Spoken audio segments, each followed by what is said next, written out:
Welcome once again to College Football Time with Avry Miguel. I am Miguel Mike Medina. This is my partner, Avery Jones. Avery, how's it going today? It's going great, Miguel. How are you? I'm doing great. Utah versus Oregon. This is going to be quite a Pac-12 matchup.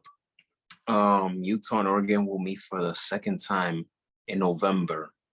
They faced off last year, in which Utah beat Oregon, and and it was in Salt Lake City last year. They won 38-7. But this time they're gonna be in Oregon. They're gonna be on the road this time. So Utah, as we know, is the higher seed compared to the two. They're number 10 seed. Oregon is number 12. Utah has won 4 straight games, 3 at home. And to me, I felt like their biggest win of the season was against USC, which was back in October 15, 43-42. I was happy because I chose them to win that game. And but this game has a chance of being quite interesting. Oregon, they snapped their game winning streak when they lost to Washington last week. They One of their biggest problems is their secondary. Their secondary is one of their biggest problems, and they got to be very cautious with their pass defense, their with passing because Cameron Rising, he has been lights out this season. So uh, I'm having a difficult time with the prediction, but I will say that this is Oregon's redemption. So I would say uh, 31-30 Oregon. I feel like it'll be a close one. What do you think? I agree with you, Miguel. This is going to be a close game. And not only that, it also being a Pac-12 matchup, especially, this late in the season. And the interesting thing is in the Pac-12, you have USC as number one, then you have Oregon, then you have Utah, and then you have UCLA. Well, UCLA is playing USC this Saturday as well. So definitely Utah and Oregon are probably going to be looking at that game as well. If you look at these two teams, it's interesting in the Pac-12, you have Oregon with a first-rated offense. You have Utah with a first-rated defense. This could be a lopsided game, close, but just like you said, Cameron Rising has been on fire, as his name suggests. You have Bo Nix, who is coming on strong because their first game against Georgia for Utah, I thought that could be a killer for them to start off that season and the beating they took from Georgia. But they've come back. They've showed that they are a winning focused team. They want to show doubters, detractors that they can do this. So you're right. You have Oregon with a very stellar total yard team. They have around like 527 yards versus 462 for Oregon. But then once you get to these pass allows, you have Oregon still giving up nearly 289 yards versus Utah's 206 total yards. But when it comes to points allowed, you got Utah only allowing about 20. You got Oregon allowing about 27. So I see this game being close, but it could get out of control really fast for Oregon if they start just putting up points. I see this also being close.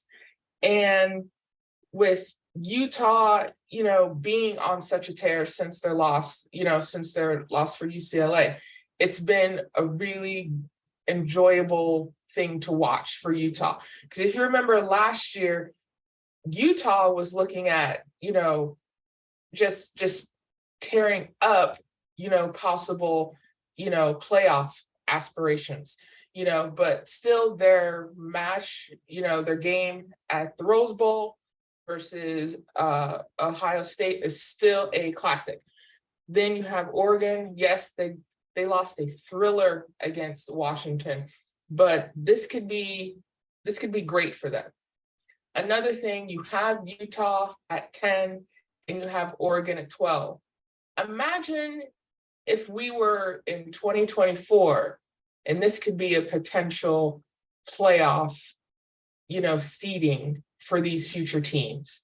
So that's another thing maybe in the back of their head these teams could be looking at. Imagine if this was, getting ready to be a playoff seeding with the 12 teams that you're looking into. It's going to be close. Utah has the edge. Predictors have Utah winning at about 51% versus Oregon's 48%. But I want to take Oregon on this one. I think it's going to be close, but I see Oregon possibly a last drive for a touchdown, versus special teams. So I'm going to go with Oregon, and I am going to stick it with it being close. I'm going to go 35-32, but I'm going with Oregon. I'm glad you mentioned 2024 because I can't wait for 2024. I'm a big fan of playoff expansions. I want to see more teams competing and have a shot of winning. We're seeing it in other sports. We're seeing in baseball, they expanded the playoff format. In basketball, we have a play-in tournament, which it throws so many people off. And I get it to a certain degree. But at the same time, I don't look at it as, I don't make excuses. You got to win. You got to go out there and compete. So nothing will be given to you. Nothing will be granted to you. So you have to go out there and compete. So I'm really looking forward to 2024, especially for college football, because we need this. We need more excitement. We need more competitive in this sport.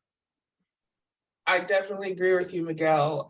Yesterday, I saw a video by Rich Eisen, who I love, and he mentioned the top 4 schools right now. So you have Georgia, you have Ohio State, you have Michigan, and then you have TCU. I'm loving the fact that TCU is sitting at that 4th spot, but they know they have to win all their games. And when Ohio State and Michigan play, you better hope one of them, wins, loses badly, aside from it being a close game. And then you got Tennessee just sitting there, like this, wanting to see what is going to happen. And Rich Eisen gave, a wonderful hypothetical scenario if this was a 12-team playoff. And he mentioned this game. Imagine, Oregon going to Tennessee to play. Imagine Utah going to, I think it would have been LSU for them to play, to go down to the Bayou, to try and fight to be part of that playoff. We can be a national team, a national championship. I agree with you. You do have detractors when it comes to playoff expansion. But the thing about sports, especially us as sports fans, sports has to evolve. Just like athletes have to evolve in their training regimen, just like athletes have to evolve as far as, being noticeable with social media now being a pretty much requirement for any athlete. The games themselves have to evolve. I like that you mentioned baseball. I was absolutely excited. Granted, COVID had an issue with it, but still, when you look at it, if you look at the bigger picture, you are correct. It is better for the game. So the fact that we are looking at a potential 12-team playoff for college football is really, really exciting, especially if you look at college basketball. I love when college basketball, the NCAA tournament comes around, because when everybody prints their bracket, you can't tell me you are hoping for a 16 or a 15 or 14 seed to be the top 3 seed. Even if it's your favorite team and you don't want them to lose, you get excited. There's something about us as Americans. We get excited when the underdog wins. So with college basketball, we see that, just like you said, the play-in tournament. And then once you get the seeds, that bracket. I love when that bracket becomes available, because I do like 5 of them. I hope for that 10th seed to make it to the Final Four. I hope for that 14th seed that we have seen, make it to the Final Four. Loyola Chicago, wonderful, wonderful team, a few years ago, that made it very far. So with college football, it's a long time coming, but this could be not only that, you already have really great college football fans, but you can get more people excited about college football when you expand the playoff. So if you look at the top 12 teams now, especially with this matchup with Utah and Oregon in a what if scenario, it's very exciting to see. So conference games, yes, they have a better atmosphere, especially later in the season. But now when playoff games could be an issue, at the end of the season, this is going to be great. This is going to be great. 2024 can't get here soon enough.